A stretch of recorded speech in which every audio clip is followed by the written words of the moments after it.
What if I told you your life can change completely, even if nothing around you changes? Because sometimes the problem isn't the rain, the soil, or fate. Sometimes the only thing that needs to change is you. In a quiet little village surrounded by dusty roads and dry fields, there lived a farmer named Hari. Every morning before sunrise, Hari stepped out of his small mud house, picked up his tools, and walked to the same piece of land he had worked on for years. But lately, that land had given him nothing. The soil was dry, the crops were weak, and the rain never seemed to come when he needed it most. Each year, he worked hard. Each year, he hoped things would change. And each year, when they didn't, he told himself the same thing. I'm just unlucky. Hari had stopped believing in good days. When he looked at his neighbor Ramesh's green field, he didn't see effort. He saw unfairness. Of course his crops grow, Hari would mutter. His land is better than mine. His luck is better too. When the rain skipped his farm, he blamed the weather. When his bull got sick, he blamed fate. And when people tried to encourage him, he simply shook his head. What's the use? He'd say. Nothing will ever change for me. At first, people listened, but after a while, they stopped, because Hari's voice carried only complaints, never hope. He was a good man with a tired heart, a man who had forgotten how to see light in the middle of struggle. One afternoon, the sun was harsh and the wind carried dust across the empty fields. Hari sat under a tree, staring at his land, cracked, dry, lifeless. Just then, an old traveler walked up the path, carrying a small bag. He stopped near Hari's field and asked softly, "Brother, could I have some water?" Hari nodded and led him to his hut. As the traveler drank, Hari began to talk. First a little, then a lot. He told the man everything about the failed crops, the bad weather, the unfair luck, and how nothing ever went right in his life. The traveler listened quietly, not interrupting once. When Hari finished, the man smiled gently. "Can I tell you a story?" he asked. Hari shrugged. "Sure, I have nothing else to do anyway." The traveler began. Once there were two farmers who lived in the same village. Both had dry land and both prayed for rain. One farmer said, "What's the use of trying? The sky is against me."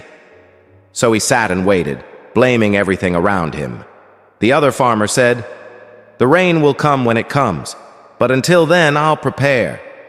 So he dug channels, collected water, and planted seeds that could survive the heat.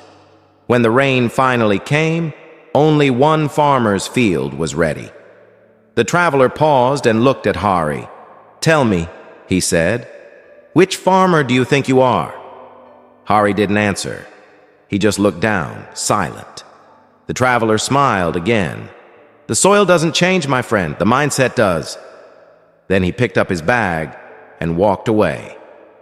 That night, Hari couldn't sleep. The traveler's story kept echoing in his mind.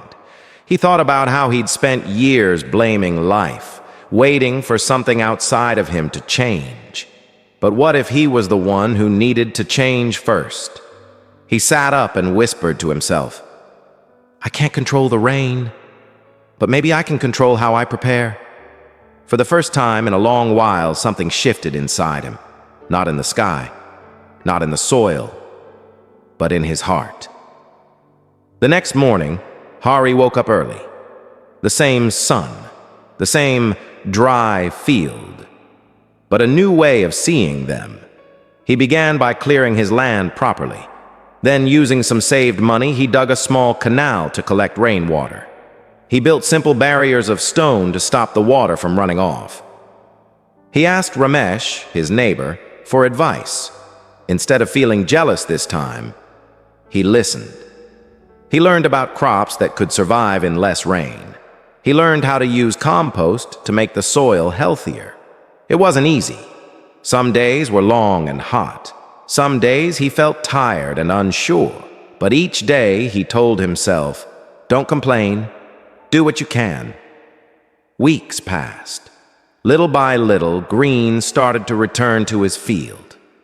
Not much, but enough to give him hope. Then one morning, the clouds gathered above the village. It began to rain, softly at first, then heavily. The water flowed down the hills and into Hari's new canal. His field soaked up every drop like a thirsty child. When the rain stopped, the ground smelled fresh and alive. A few weeks later, tiny green shoots began to rise. Hari stood there in the drizzle, smiling to himself. He realized something powerful.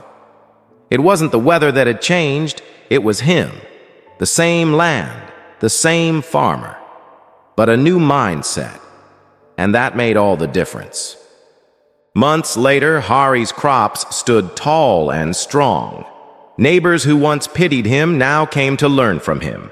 They asked, "How did you do it?" Hari would laugh softly and say, "I just stopped waiting for life to change. I changed my way of thinking first." He no longer blamed the rain or fate. He understood that while we can't control what happens around us, we can always control how we respond to it. And from that day on, Hari was no longer known as the farmer who complained. He was known as the farmer who believed. This story teaches us 3 important lessons. Your thoughts shape your world. When you think negatively, you see problems everywhere. But when you change your mindset, you start seeing opportunities. You can't always control life, but you can control your attitude. The truth is, challenges will always come, but the right mindset turns them into lessons, not losses. Change begins inside you. Remember, when your thoughts change, your actions change. And so does your life. If this story touched your heart, don't keep it to yourself. Share it with someone who needs a reminder that their mindset can change their destiny.